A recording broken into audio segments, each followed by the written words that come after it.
അന്വേഷണം നടത്തിയതിനു ശേഷം മാത്രമേ ഈ സ്ഥാപനം ഇവിടെ തുടർന്ന് പ്രവർത്തിക്കൂ എന്ന് യുവമോർച്ചയുടെ പ്രഖ്യാപിക്കുകയാണ്. ₹1 നോട്ട് കൊണ്ടുവന്ന 100ഓളം പേർക്ക് ഷൂ കൊടുക്കാന്ന് പറഞ്ഞ് പ്രൊമോഷൻ നടത്തി. ആൾക്കാർ അവിടുന്ന് ഇവിടുന്നായിട്ട് ഒഴുകിയെത്തി. അതായത് നിയന്ത്രിക്കാൻ പറ്റാവുന്നതിലപ്പുറം തിരക്ക് വന്നു. അവർക്ക് കൊടുക്കാനും പറ്റിയില്ല. അവസാനം പോലീസ് വന്നു, ലാത്തി ചാർജ് നടത്തി, മാധ്യമപ്രവർത്തകർ വന്നു. വലിയ ഇഷ്യൂ ആയി.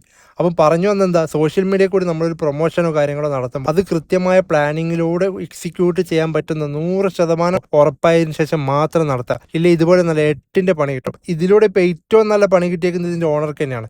എനിക്ക് കട എപ്പം തുറക്കാൻ പറ്റുന്ന ഒരു ഉറപ്പുമില്ല. കാരണം ഓൾറെഡി കേസായി എന്ന് കേട്ടു. പിന്നെ അതല്ലാതെ ഇത് വേറൊരു തലത്തിലേക്കും എസ്കലേറ്റ് ചെയ്യപ്പെട്ടു. ഈ വീഡിയോ നിങ്ങളൊന്ന് കണ്ടുനോക്കിയേ. അന്വേഷണം നടത്തിയതിനു ശേഷം മാത്രമേ ഈ സ്ഥാപനം ഇവിടെ തുടർന്ന് പ്രവർത്തിക്കൂ എന്ന് യുവമോർച്ചയുടെ പ്രഖ്യാപിക്കുകയാണ്.